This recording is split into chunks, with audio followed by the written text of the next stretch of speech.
સૌરાષ્ટ્રમાં મેઘરાજાનો બીજો રાઉન્ડ શરૂ થઈ ગયો છે। હવામાન વિભાગની આગાહી પ્રમાણે અનેક જિલ્લામાં વરસાદ જામ્યો છે, જેમાં સૌથી વધુ દ્વારકા અને બોટાદ જિલ્લામાં વરસાદ નોંધાયો છે। વરસાદી મહેરથી ફરી એકવાર નદીઓ છલછલ થઈ ગઈ, પૂર નીકળ્યા, ખેતરો બેટમાં ફેરવાયા તો ખેડૂતોમાં ખુશીની લાગણી પણ જોવા મળી। ત્યારે કેવા છે વરસાદી મહેરના દ્રશ્યો, આવો જોઈએ।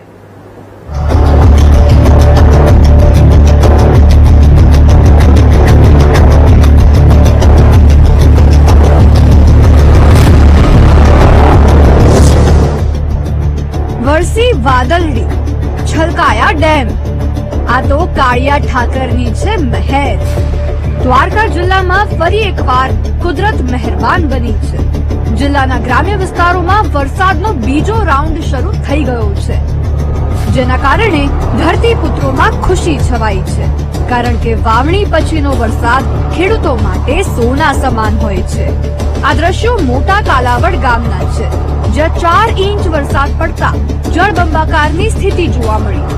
ગામના રસ્તાઓ પરથી પૂરની જેમ પાણી વહેતા થયા અને સ્કૂલે ગયેલા બાળકો ફસાઈ ગયા હતા, જેથી ટ્રેક્ટરની મદદથી બાળકોને સ્કૂલમાંથી બહાર કાઢવામાં આવ્યા હતા। છતાં ગ્રામજનોમાં વરસાદના આગમનથી ખુશીનો માહોલ જોવા મળ્યો। બાળકો વરસાદી મહેરમાં નહાવાની મજા માણતા પણ નજરે પડ્યા।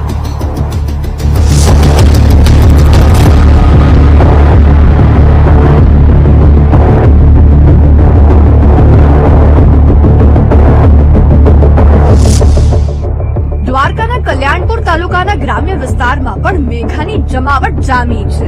દ્રશ્યો લાંબા ગામના છે। સમગ્ર પંથકમાં ભારે વરસાદથી ગામના સીમાડા છલકાઈ ગયા, ખેતરો છલોછલ થયા, ખેતરોના પાળા વટીને વરસાદી પાણી વહેતા જોવા મળ્યા। મગફળીના પાક ઉગી ગયા પછી વરસાદનું આગમન થતા ખેડૂતોમાં ખુશીની લાગણી છલકાઈ, તો ગ્રામ્ય વિસ્તારમાંથી નીકળતા વાયા વોકડા પણ વહેવા લાગ્યા હતા। ભાનવડ તાલુકામાં પણ વહેલી સવારથી વરસાદી મહેર જામી હતી। સમગ્ર પંથકમાં સારા વરસાદને કારણે નદી નાળામાં પૂર આવ્યા। વોકડામાં પૂર આવતા તાલુકાના ગરાસવાડી ગામે જવાનો રસ્તો પાણીમાં ગરકાવ થઈ ગયો હતો।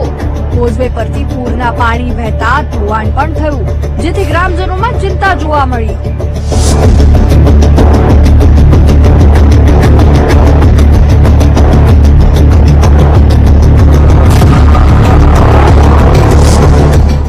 બોટાદ જિલ્લામાં પણ ફરી મેઘરાજાની જમાવટ જોવા મળી।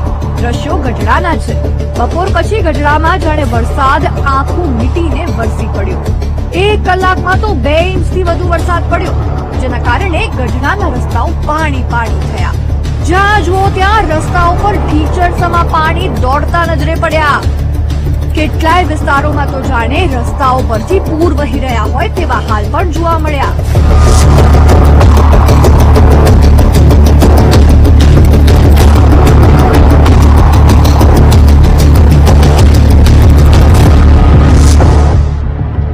જિલ્લાના બરવાળા તાલુકામાં પણ વરસાદી માહોલ જામ્યો હતો। ગ્રામ્ય વિસ્તારમાં વરસાદ પડતા નદી અને વોકડામાં પૂર આવ્યા હતા।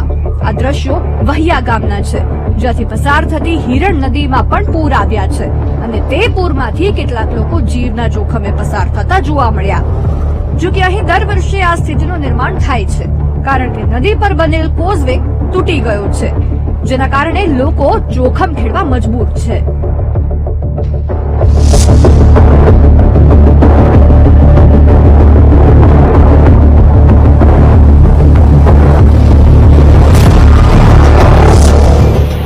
હવે આ મનમોહક, આહલાદક, સુંદર, રમણીય નજારો જુઓ।